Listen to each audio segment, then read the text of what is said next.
Hello. Excuse me. I have a rant, and that is why I am here today. So, last Saturday, I went out with one of my friends, and we went to Bay and Bloor in Toronto. You know, check out the really nice, more luxurious brands of clothes and shops and etc. and so forth.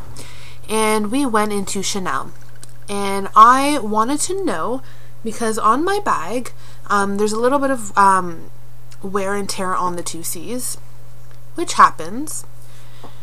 So I went in and I asked the lady if there was some sort of policy in regards to getting things fixed from them.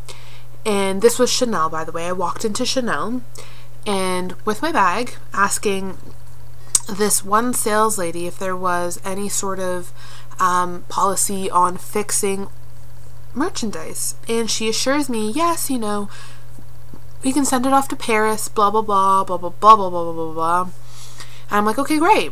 So I showed her my bag and I'm like, okay, this is what's going on. Like, there's a little bit of wear and tear on it. The gold is sort of lifting from the double C's. And she proceeds to ask me to take out all the things from my bag so she can check for this number that is apparently on my bag.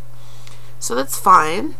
I took out all the things in my bag in the middle of the store, feeling completely embarrassed that I have to show the whole store what's in my bag. What if I had extremely personal items or extremely you know, things that aren't appropriate for public eye?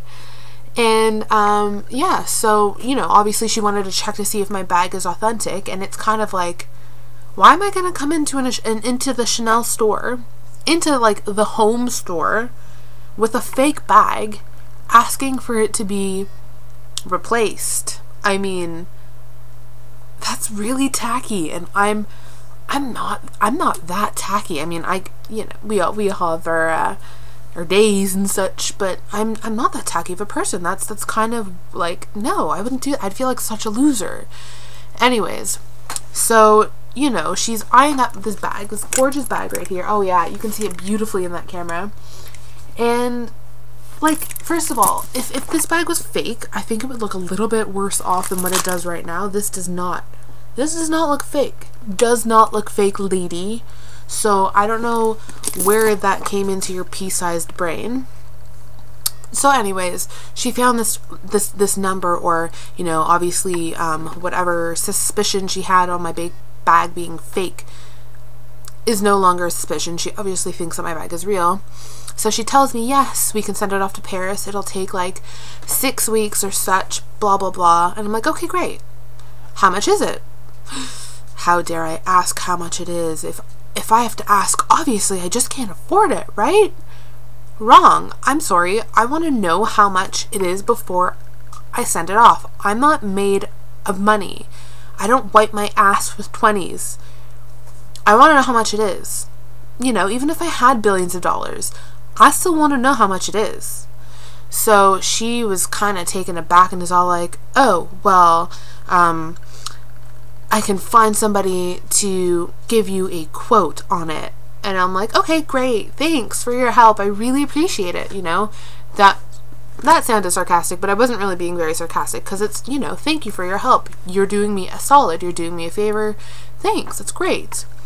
So, you know, she walks off. I'm thinking, okay, she's gonna go tell somebody or ask somebody to come down and they'll help me out. And that's awesome. She's great. So minutes go by and I see her just standing there and not talking to anyone, not calling anyone, just standing there by herself.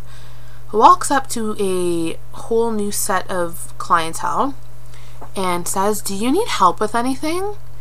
While I'm standing there wondering, well, you know, you asked me the same question and you haven't done your job. You haven't fully helped me yet. I'm still waiting for someone to come and give me a quote on how much it will cost to get my bag fixed. Yeah. Still waiting here. Still waiting, wondering. Thanks for leaving me on the edge. If you don't like your job or people who come into your workplace, why are you working there? What is the point in working at a job you do not like? I mean, honestly, you make people's lives miserable. And it's kind of like, yeah, you're working in a nice store, but you're still working retail. All right? You're still working retail. And I'm coming in as a client. Who knows how much money I was going to drop that day? None. But you don't know that. You don't know that. And you don't know how much I'm going to spend at a later date. And it's like, don't judge me. Like, yeah, I'm young. Yeah, you know, not every young person can afford a Chanel bag. And yeah, you might have thought it was fake. But to let me know that you had suspicions about my bag and that, you know, you were just being a complete rude bitch, like, screw you. I think that's completely appalling. You shouldn't treat somebody differently, and this goes for everything. Like, you should treat people how you want to be treated. And I was just so upset that I just left. I'm like, you know what? Screw this. I don't deserve the way you're treating me right now. And I just left. And I can just tell you right now that that was the worst experience at Chanel I have ever had. And, you know, because of that, I'm definitely not really willing to spend any money or any future money that I come across there. Like, why would I, when you gave me such a horrible experience? That's completely appalling. Like, completely appalling, completely inexcusable. If you were having a bad day as a customer, I should not know that you're having a bad day, especially in a luxury boutique like that.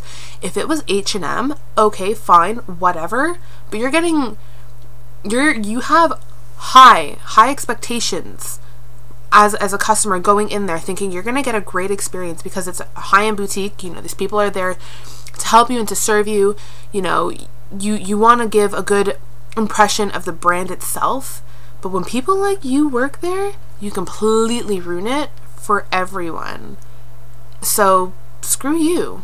Screw you. Screw your store. My bag is real. Don't hate me because I can sort of afford it and you can't. Alright? So just Vaphanopoly. Nah? Nah. Yeah. I hope you have a karma-related day. I hope karma bites you in the ass.